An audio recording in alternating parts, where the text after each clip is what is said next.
Well, joining us this week for our exclusive one-on-one presented by Bob's Discount Furniture, Eagles defensive end Vinny Curry. Vinny, thanks for joining me, man. Excited to kind of talk about your football career, your football life here in Philadelphia. Man, thank you. Thank you for having me, man. I'll be glad to talk about it with you guys today. Absolutely. So first question. How did you first make that transition to defensive lineman? Like, when did you know, like, all right, I'm making the move to D lineman, that's what I'm going to be moving forward? It's about a coach by the name of Coach Taylor moved me from linebacker to D-line. I think I was too tall to play linebacker. How did you, when he first brought that to you, were you excited? Were you like, man, like I really want to play in space? What was your first reaction? I was a sophomore. I didn't care as long as I get on the field. You know, I just wanted some brownie points to say I played varsity football. What, did you play other sports in high school? No. Really? Just football? No, just football. Interesting. That's why I like talking to guys and getting a sense of like other sports they played, right. And if there was anything else that kind of impacted them. So you played just football. What was it that, like, when did you start playing football? I probably started playing football at like 6 years old. Gotcha. Playing Pop Warner. It's crazy, man, because like I said, I was a linebacker my first 2 years of high school until like that, in the middle of the season in high school. I went from 5'7" to 6'4" like overnight. Okay. That'll do it. So did you have like immediate success in high school? Like, what do you think back and say like, man, like those were? Oh yeah. I always been the same player. It's just that you don't see too many 6'4" inside linebackers running around. I was like, let me just jump down. And then at the same time, I was eating everything in sight. So I was about.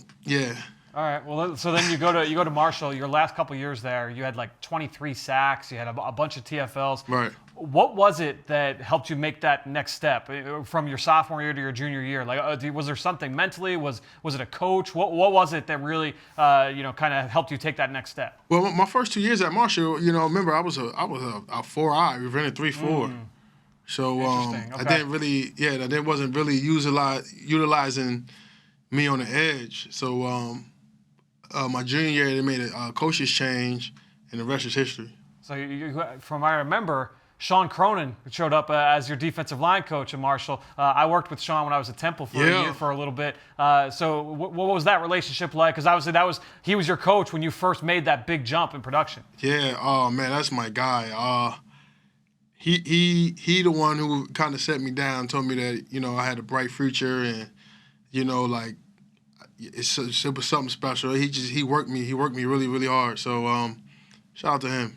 So you go to your last couple years at Marshall were outstanding. You go to the Senior Bowl. That was actually my first Senior Bowl was when you were down there. I remember you having a big week. You end up being a second-round pick. Yeah.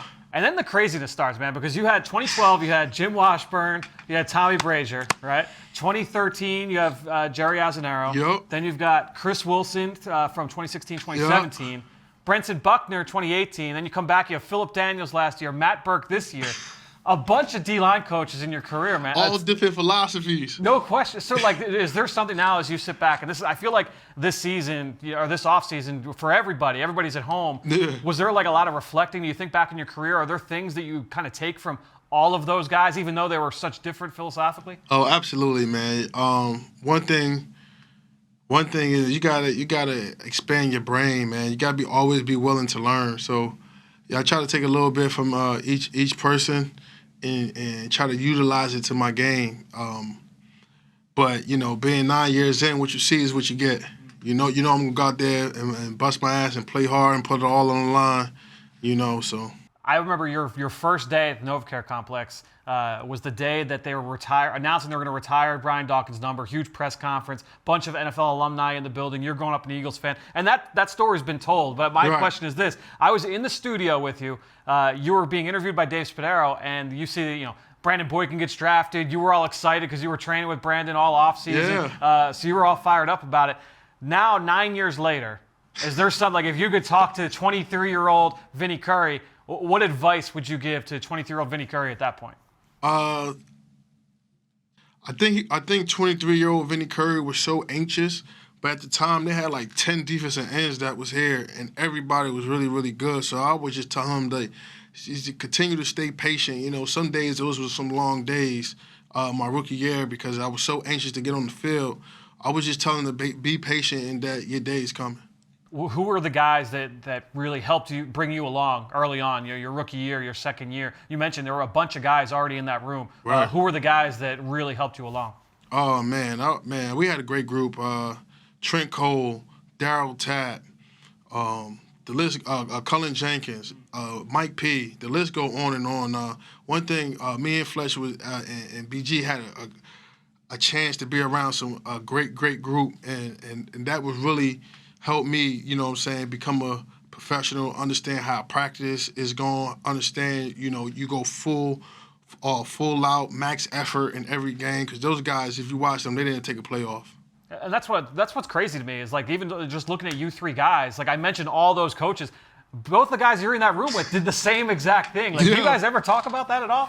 Oh, yeah. We always talk about that. It's just crazy, man, because it's like, you know, we have a group text, and then, you know, it's just crazy, man. Yeah, we done seen it all, man, and we still gelling. So that's the great thing about this business is like that it is a business and ain't nothing promised and don't nothing last forever. So we just got to keep our head down, bring our hard hat and our paddle to work every single day. So I know you work with a lot of young players that come through, right? Young defensive ends, young defensive tackles. Is there something that you kind of give to them? You know, it's about playing the position, maybe an aspect about playing defensive end that fans on the outside, media on the outside don't necessarily talk about, but right. You feel is really, really important to pass on to those young guys? Oh, definitely. Patience, man. You know, you might be the guy at college and so used to a certain way, and you come in here thinking you hot, and that's the fastest way to get bounced out this league, man. You got to be patient and understand, you know, sometimes it's better to be silent and listen. You know, that's be my advice to these young guys, man, because it's a different era. It's a different time, you know. And let me just say, you know, you can't feel entitled, man. Everything is earned. So just be patient, understand, and work hard. So the last couple things I want to hit you on with is you talked about playing as a 4-eye technique early in college. You did a little bit of that here in Philadelphia as well under Bill Davis and Jerry Azzanaro. When you have to make that slide inside, talk to fans. When you say a 4-eye technique, you're lining up right over the inside shoulder of the offensive tackle. How is that different than playing as like a 7 technique outside the tight end? What are the differences in terms of, you know, playing those two positions? Man, so you missed the part. You got to understand, when I was at Marshall playing the 4-eye, Jerry Azzanaro was the coach. That's right. I forgot about that connection. That's right. Yeah, but like I said, man, the 4-eye, you got to be almost 290. You know what I mean? You talk about a 20-year-old, 19-year-old Vinny Curry was about 240. What was the heaviest you ever got? My third year in the league, I think I got up to like 288, bro. And I was like, bro, come on, that's man. That's not for me. Come on, man. I said, Chip, come on, man. Let's be realistic, man. And he was like, all right, I got you. And then he let me get back down to my regular size, and you know, had a good few seasons under that staff. So, you know what I mean. But that 4-eye, man. Shout out to everybody that's playing that. Y'all can have that. Vinny, really, really appreciate you. Man, Thanks so much for joining us here on the exclusive 101 presented by Bob's Discount Furniture. Appreciate you.